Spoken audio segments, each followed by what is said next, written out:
Հա, միացավ։ Մանգան Նիկոլ Փաշինյանի օրը։ Չեմ կարող չկարևորել նման քննարկման անհրաժեշտությունը,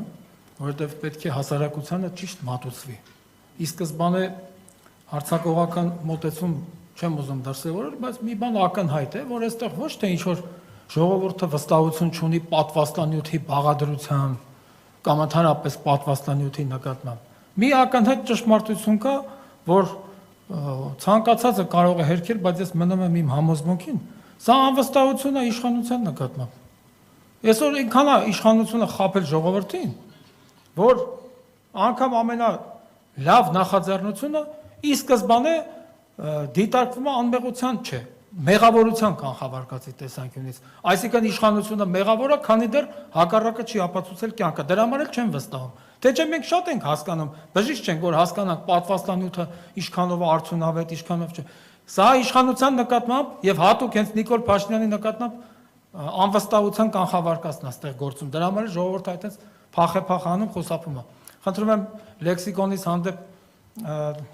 մի քիչ ներողամիտ լինեք, որովհետեւ դժվար է 4.5 տարի ակտիվ քաղաքական գործունեությունից հետո անցում կատարել զուտ իրավաբանական բառամթերքի, բայց ես կփորձեմ հիմնականում շեշտը դնել իրավաբանության վրա, որովհետև այս պարագայում արդեն ոչ թե որպես падգամավոր նախկին այդ կարգավիճակով է մասնակցում, այլ որպես իրավաբան գիտնական։ Սկսենք այդ գործընթացի սահմանադրական հիմքերից։ Հայաստանի Հանրապետության Սահմանադրության 25-րդ հոդվածը անձին իրավունք է վերապահում հրաժարվել իր համար կասկածելի բժշկական փորձերից։ Իսկ այն, որ սա բժշկական փորձ է, այստեղ երկրորդ կարծիք չկա, քանի որ չկա որևէ միջազգայինորեն ճանաչված կազմակերպության պաշտոնական եզրակացություն, օրինակ ասենք առողջապահության համաշխարհային կազմակերպության, որ պատվաստանյութ ընդունելը սա բացառում է հայտնի համավարակով վարակվելու հնարավորությունը։ Ավելին մենք բոլորս իրար հետ միասին նույն հողի վրա ենք ապրում, նույն հացն ենք ուտում, նույն ջուրն ենք խմում եւ ամեն օր ականատես եւ ունկնդին ենք լինում, թե ինչքան պատվաստված մարդիկ են մահանում։ Հետեւաբար process-ը հակառակն է։ Ոչ մի այլ պնդում չկա, որ դա բացառում է, անգամ իրենք բժիշկներն են խոստովանում։ Հիմա այս պայմաններում մարդուն պարտավորեցնել պատվաստվել, սա ուղղակի հակամարտկային, ես չասեմ հակասահմանադրական մոտեցում է։ Հիմա ինչ են ուզում անել։ Հիմա որոշել են մարդկանց սպառնալիքների, ինչպես հարգելի Տիկին Վարդանյանն ասեց, սպառնալիքների լեզվով խոսել։ Դե Նիկոլ Փաշինյանը շատ զբաղված մարդ է եւ ժամանակ չունի կարդալ Հայաստանի սահմանադրությունը, որի 3-րդ հոդվածի 3-րդ մասը ուղղակիորեն սահմանում է, որ հանրային իշխանությունը կաշկանդված է մարդու եւ քաղաքացու հիմնարար իրավունքներով եւ ազատություններով, որպես անմիջականորեն գործող իրավունք։ Այսինքն սա նշանակում է, որ որևէ պետություն, առավել եւս, որը իր երկրի հիմնական օրենքով իրեն հռչակում է որպես իրավական եւ սոցիալական, նա իրավունք չունի հանրային իշխանության իրականացումը փաթաթել մարդու իրավունքի վզին։ Այսինքն տնավարի ասել մենք իշխանություն ենք, այս ենք որոշել, քաղաքացիներ պետք է ենթարկվի, որովհետև մենք հանրային իշխանություն ենք։ Ոչ, դու քաղաքացու վզին փաթաթում ես նրա համար սահմանադրությամբ չնախատեսված պարտականություն, իսկ սահմանադրության 39-րդ հոդվածը, որը սահմանում է անձի ազատ գործելու իրավունքը, ուղղակիորեն նշում է, որ անձը ազատ է անել այն, ինչ օրենքով արգելված չէ եւ չի խախտում այլ անձանց իրավունքները օրինական շահերը, եւ նույն հոդվածի վերջին մասն ասում է, որ անձը պարտավոր չէ կատարել սահմանադրությամբ չնախատեսված պարտականություններ։ Հիմա այս մարդիկ մոռացել են խնդրի հակասահմանադրական բնույթը, էությունը եւ անցում են կատարում աշխատանքային օրենսգրքին։ Ինչու են անցում կատարում։ Որովհետեւ աշխատանքային օրենսգրքի 108-րդ հոդվածի համաձայն ասում է աշխատողի աշխատանքային իրավունքները կարող են սահմանափակվել միայն օրենքով։ Հիմա սրանք հասկացել են, որ նախարարի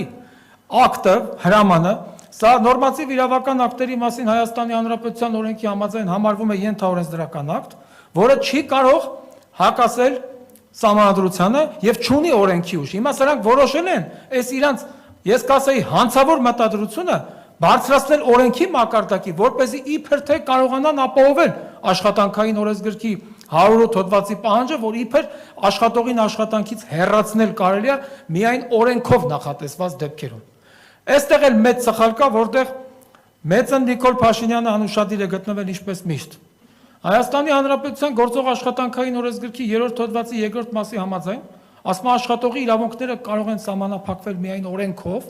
եթե դա թելադրված է հասարակական կարգի, այլոց իրավունքների պաշտպանությամբ եւ այլն։ Բայց մենք չպետք է մոռանանք, որ մեր կյանքի կարգավորմանը մասնակցող մի շատ կարևոր նորմատիվ իրավական ակտի տեսակ կա, մասնավորապես Սահմանադրական դատարանի որոշումները։ Հայաստանի Հանրապետության Սահմանադրական դատարանը բազմաթիվ որոշումներով, այդ թվում կոնկրետ ավելի վերաբերելի որոշումով 2019 թվականի մարտի 19-ի թիվ 1449 որոշմամբ անդրադարձել է այն դեպքերին, թե այդ որ ասում են անձի իրավունքները կարող են սահմանափակվել օրենքով,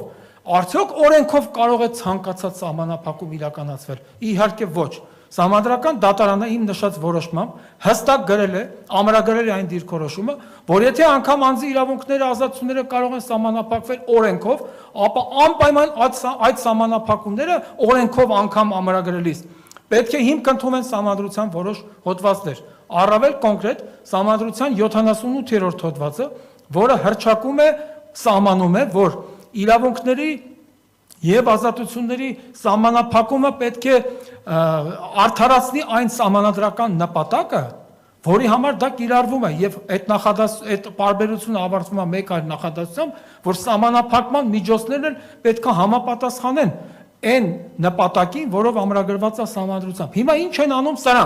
սրանք, ոչ թե իրենք, սրանք։ Ասում են արիլը, չես պատվաստվում, այսինքն դու հակասահմանադրական պարտականությունը չես կատարում, վաղվանից գործի չգաս, կներեք միջկենցաղային բաների համար, հետո կանցնեմ էլի նույն զուտ իրավաբանական ոճին։ Աշխատավարձ չեն տալիս 1 ամիս, որովհետև 108 հոդվածն ասում է, եթե հեռացնում ես, դա կոչվում է հեռացում։ Մենք աշխատանքից ազատումը պետք է տարբերենք հեռացումից, սա հեռացումը դա ժամանակավոր ազատումն է աշխատանքային պարտականությունների կատարումից։ Ասում են աշխատավարձ չենք տալի։ 30 օր հետո էլ ազատում ենք աշխատանքից։ Հիմա տեսեք, այդ 78 հոդվածը Սահմանադրության, որ ասում է պետքա համահունչ լինի այն նպատակին, ինչի համար որ դու անում ես։ Ենթադրենք 10 հոգանոց կոլեկտիվ է, մարդը չի պատվաստվում, այսինքն չի կատարում Սահմանադրությամբ չնախատեսված պարտականություն։ Հիմա դու այս մարդուն գործից հանում ես, այնի գնում է հազարավոր մարդկանց հասարակության մեջ վարակում է։ Հասկանում եք, այսինքն ընդհանրապես մտածված չի սա։ Դուք լավ գիտեք, որ այդ նախարարի աթոռին բազմած անձի հրամանով տարանջատում չկա գործատուների աշխատանքային կոլեկտիվների քանակի մեջ։ Այսինքն այդ նույն կանոնը գործում է թե 5 հոգանոց կոլեկտիվում, թե 5000 հոգանոց։ Հիմա պատկերացրեք 10 հոգանոց կոլեկտիվում մարդը մտնում է, ասում են չես պատվաստվել, չգաս։ Այս մարդուն կներեք արտադրությանս համար, հանում շպրտում են դուրս, նրան զրկում են նրա աշխատելու բնական իրավունքից։ Ես մեռած մարդկանց հետևից խոսելը հարգելի զբաղմունք չեմ համարում, բայց ստիպված եմ հիշել Կարլ Մարքսի եւ Էնգելսի այն տեսությունը, որ աշխատանքը ծնեց եւ զարգացրեց մարդուն, այսինքն աշխատանքը դա մարդու բնական իրավունքն է։ Հիմա մարդուն իր բնական իրավունքից զրկում են, ասում են գնա փողոց ջանդամ թե ում կվարակես, ում չես վարակի։ Որ բերեն այդ մարդկանց փոխարեն, ընդունեն իրանց այդ քայլածներին, որոնց շատերի կենսագրությունը տապանակարի մակագրությունն է։ Ծնվել է այսինչ թվին քայլերը 15 օր դարել է պատգամավոր։ Հիմա սրանց ուզում են բերեն ամբողջ պետական ապարատը, ծանրաբեռնեն իրանց կադրերով, անունը դնելով թե իբր բարեգործություն են անում, բայց ես կներեք չափազանցություն թույլ չտամ, ձեր թույլտվությամբ հարգելով ձեզ, բայց սա բռնի բարություն է։ Մարդուն ասում են դու չես ջոգում, արա որ մենք քո համար լավ բան ենք ասում։ Այսի լավ է, դու եթե չանես, քեզ պետք է տուգանենք։ Այսպիսի մոտեցումը հակասում է ընդհանրապես մարդու իրավունքների կոնցեպցիային, սոցիալական պետության կոնցեպցիային, իրավական պետության կոնցեպցիային, կամ տեսեք, հելի անհեռատես մոտեցում։ Ասում է, եթե պատվաստվել ես, էլ պետք չի, որ թեստավորվես։ Մի րոպե, եթե դուք ընդունում եք ձեր հենց ձեր իսկ ցուցումով, եթե հարթակներ բարձրացած բժիշկներն ասում են, որ պատվաստումը չի բացառում վարակվելու հնարավորությունը։ Եթե մարդը պատվաստվել է, դա չի նշանակում, չէ՞ որ նա վարակակիր չի։ Բայց ինչի պետք է նա չտեստավորվի, այսինքն մենք ստեղ ինչ եզրահանգման ենք գալիս, որ Նիկոլ Փաշինյանը նա ոչ թե ինչ որ բնակչության առողջության մասին է մտածում, ոչ թե ինչ որ ստեղ մարդակենտրոն խնդիր կա, նա ընդհանրապես իրացնում է պատվաստանյութը իր ստանձնած պարտավորություններին համաչափ իրացնելու պարտականությունը, ինչ մարդու իրավունք։ Ես հիմա հարց եմ տալիս։ Ես ինքս մի քանի ամիս առաջ դեռ շարունակում էին նստել են աթոռերին, որտեղ նստում են այդ բաները, այդ քայլած մարդիկ։ Ինչքան է падգամավորների աթոռների հեռավորությունը։ 15 սանտիմետր, 20 սանտիմետր։ Բա ինչի՞ չեք պատվաստվում։ Այնտեղ մարդկա ցեխից էլ եկե դարելա падգամավոր, նա ավելի մաքուր է, քան մենք, որ падգամավոր չենք։ Կամ կառավարության անդամների աթոռների հեռավորություն, սոցիալական հեռավորություն կոչված, իհարկե ես դեմ եմ, դա ֆիզիկական հեռավորություն է, սխալ է դա սոցիալական հեռավորություն։ Ամբողջ աշխարհը գնում է մարդկանց սոցիալական մերձեցման ճանապարհով, սրանք սոցիալական հեռավորության վրա են շեշտը դնում։ Բայց ընդունենք, թե դա այդպես է։ Սոցիալական հեռավորություն բախի չեք ազգային ժողովի նիստերի վաղ պահում։ Ոմանք անց են մոտիկ նստում, հայ իրար գրգեն պաչեն, սերից անկախ։ Հիմա դուք ինչ եք այդ հանգամանքը անտեսել եւ վերջապես մենք գիտենք, հարգելի ունկնդիրներ, ներկաներ, հարգելի գործընկերներ, որ Հայաստանը ուզի կրում է այն պարտավորությունները, որ ինքը ստանձնել է եվրոպական մշակույթին, քաղաքական, իրավական մշակույթին ինտեգրվելու պարտավորության ուժով։ Մարդու իրավունքների եվրոպական դատարանը իր մի շարք վճիռներում ունի այսպիսի իրավական դիրքորոշում, որը ամրագրել է նաև Հայաստանի Հանրապետության Սահմանադրական դատարանը, համաձայն որի խտրականություն է համարվում իրավունքների եւ ազատությունների այն սահմանափակումը, որը չունի արդարացի եւ ողջամիտ հիմնավորում։ Հիմա ես ուզում հասկանալ, ինչպես իմ հողակից Հովհաննես Թումանյանն ասել է, իրանց արունը կարմիր է մերից։ Այդ ո՞նց է։ Այդ ինչ չափանիշով են որոշել, որ ազգային ժողովի падգամավորները վարչապետը, ես անձը նկատի չունեմ, պաշտոնը, որտեղ ես իրան վարչապետ չեմ համարում, գլխավոր դատախազը, չգիտեմ, ինքնավար մարմինների անդամներ, այդ ինչ չափանիշով են, էլի նրանք մեզանից տարբերվում, որ ասենք 68,000 դրամ նվազագույն ամսական աշխատավարձը ստացող դպրոցի դասատուն պետք է գնա ամիսը 3 անգամ իր հաշվին պատվաստվի, իսկ 500,000 դրամ աշխատավարձ, 200,000 դրամ կասկածելի դեգերումների սպիդոմետրը լրացրած падգամավոր են 250,000, որ սարքին իբր թե հատուցում ծախսել, թե ուր են գնում, ում երեսն են տենում, դա էլ հայտնի չի։ Նա պետք է մի հատ 250,000 դրամ ստանա, հələ չհաշված իրանց խրախուսումները։ Այդ падգամավորները չպետք է թեստավորվեն իրենց հաշվին։ Այսինքն հասկանում եք, հարգելի գործընկերներ, ստեղ կա մի ծրագիր, անպայման իրացնել այդ պատվաստանյութը։ Թքած ունենալով, թե դա ինչքանով է նպաստում իրականում համավարակի տարածմանը։ Դրա համար ես գտնում եմ, որ այստեղ թե խորհրդարանական ընդդիմությունը եւ թե արտախորհրդարանական ընդդիմությունը մենք պետք է լրջորեն պայքարենք այս ամեն ինչի դեմ։ Այդ օրենք այդպես չէ, որ բերեցին օրենսգրքի մակարդակով փոփոխություն։ Դե պարզ է, իրանք մեծամասնություն են, ինչ ուզեն կանեն։ Իհարկե հիմա ես դրա նաև սահմանադրական փոփոխությունների իրավաչափությանը շատ հակիրճ կանդրադառնամ, այդ ինչ ուզում անել է հարաբերական, ինչպես կյանքում ամեն ինչ։ Ինչ ուզեն կանեն, իրանք պետքա կանան բերեն օրենք ընդունեն բնության տեղումներն անվավեր ճանաչելու մասին, կամ ասենք առաջին ձյունը հետաձգելու մասին։ Իրանց ձեռն է, բայց մենք այստեղ մեր խորհրդարանական ընդդիմությունը անելիք ունի։ Նախ քանի որ այստեղ մենք առնչվում ենք սահմանադրության նորմի հետ, մասնավորապես ես արդեն ասացի 25-րդ հոդվածի հետ, իսկ սահմանադրության 25-րդ հոդվածը դա դասվում է սահմանադրության այն նորմերի թվին, որոնք չեն կարող փոփոխվել առանձին նորմերի նման ազգային ժողովի падգամավորների 2/3 մեծամասնությամբ։ Դրա այդ նորմը կարող է փոփոխվել բացառապես հանրաքվեի, այսինքն համաժողովրդական քվեարկության միջոցով։ Հետևաբար, եթե չկա համաժողովրդական քվեարկություն, որի արդյունքում այս կոչված այդ իրենց նախաձեռնությունները, այսինքն մարդուն իր կամքին հակառակ բժշկական փորձի ենթարկելու նորմը չի վերացել, ուրեմն չկա որևէ նորմատիվ ակտով, այդ թվում նաև աշխատանքային օրենսգրքով այդպիսի փոփոխություն կատարելու իրավաբանական հնարավորությունը, այսինքն իրավունքը։ Խնդրում եմ դրա նկատմամբ ուշադիր լինեք։ Եվ չտա Աստված, որ քայլած մարդկանց մեծամասնությունը կողմ քվեարկի այդ հակասահմանադրական նախաձեռնությանը, այս դեպքում այնուամենայնիվ չբացառելով այդ հեռանկարը, ես մեր հարգարժան ընդդիմադիր գործընկերներին խորհրդարանական կոչ եմ անում անպայման դիմել սահմանադրական դատարան։ Հասկանում եք, վարչապետի աթոռը ծանրաբեռնող անձնավորությունը իր նախընտրական քարոզարշավի թիվ 1 մատի փաթաթանը սարքել էր այն, այդ որ մեկ-մեկ իրանք մեզ ասում էին, ձեզ ասում են, ամբողջ հաճո պոպուլիստակա, դու ամենամեծ պոպուլիստ իրանք են, մինչև իշխանության գալ ասում են, չպետք է լինի այդպիսի նախաձեռնություն կարևոր, որը հանրային իրազեկում, հանրային քննարկում չանցնի։ Դուք հանրության հետ քննարկել եք այս նախագիծը, որ բերել եք։ Այո, շատ ճիշտ ասաց իմ հարգելի գործընկեր Տիկին Վարդանյանը, որ այն երբ որ իրանց է պետք է այդ միջոցառումները, ինչ դիմակ, ինչ դմակ, ինչ սոցիալական հեռա, սեպտեմբերի 21-ին ինչքան պակիստացի ու հնդիկան ըմբոշխնում էին աշնանային երեկոյի հաճույքը հանրապետության հրապարակում, այդ պահին մոռացան, որ տենց խնդիր կա, բայց հանկարծ հիմա հիշել են եւ հետո ժողովուրդ ջան, տեսեք,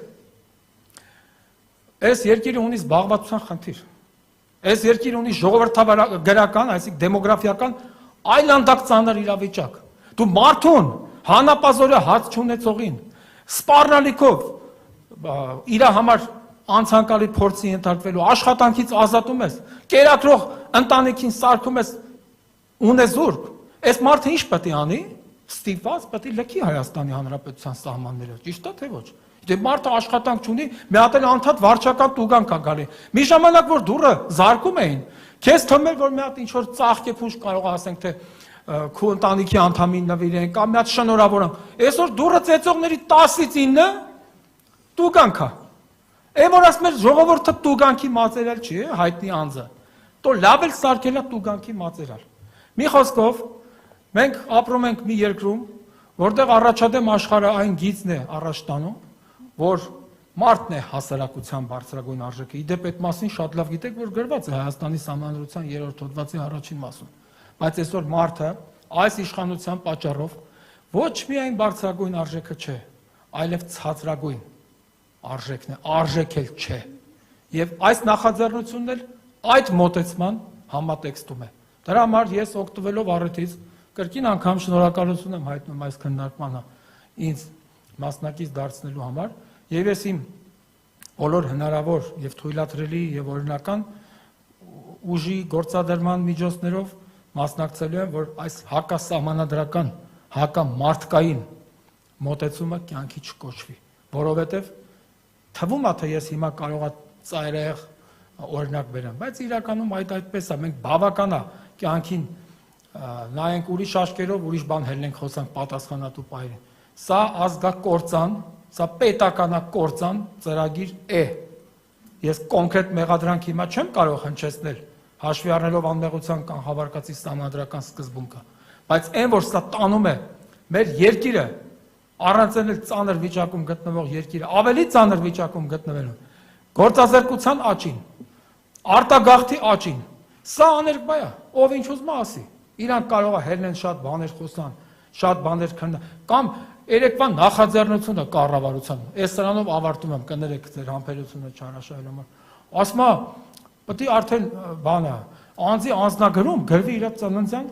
քաղաքը, Արա ասենք այդ մարդը հելել է Արագածի գագաթ խաշուտելու, դե մի հատ միջադեպ ա եղել ծննդաբերել է։ Դե գրեն ծննդավայրը Արագածի գագաթ Ալագյազի։ Բա քաղաքացիության ինստիտուտը ուր մնաց։ Հայաստանի գործող սահմանադրությունը 254 դեպքով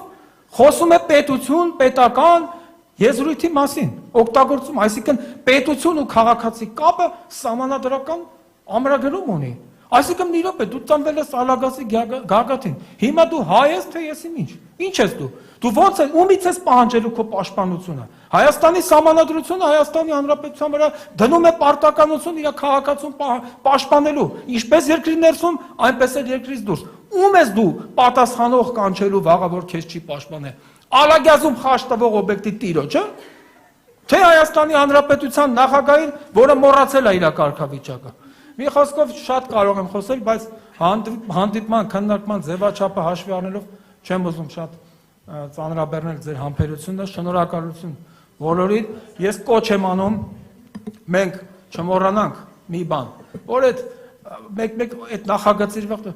չգիտեմ, այս ինչ երկրի օրենքով այդպես բան կա։ Ուրեմն շատ ժամանակ ասեն, դες խափում են։ Դո դրանց իրանք մեր երկրի օրենքները չէին անում, հաղում են անում, ասեն, ես ին որ մի հատ փախած երկրի օրենսդրության վրա։ Եթե անգամ այդ երկրների օրենսդրությամբ օրինակ կա, ասենք անգամ պատվաստումը քաղաքացու հաշվին, բայց ես վստահ եմ, որ այդ երկրում այդ քաղաքացին չի ապրում են աղքատության ճիրաներում ոնց որ մեր երկրում ապրում է։ Եթե նա ստանում ասենք օրինակ Իսպանիայում, եթե չեմ սխալվում, միջին աշխատավարձը 3000 իրանց գումարով, վերջը համարենք մեր գումարով մի $4000 համարժեք փող ա գալ։ Պարզ է, որ $4000 ամսական միջին վաստակ ստացողի մոտ դժվար չի թեկուզ ամիսը $150 ամեն պատվաստման համար 3 անգամ տա, իբր 2 անգամն է քիչ է, ուզում են սարքեն 3 անգամ։ Բայց 68000 դրամ ստացողին դու ո՞նց ես պարտադրում 3 անգամ իր հաշվին տեստավորում անցնել, հələ մի հատ էլ սպառնում ես աշխատանք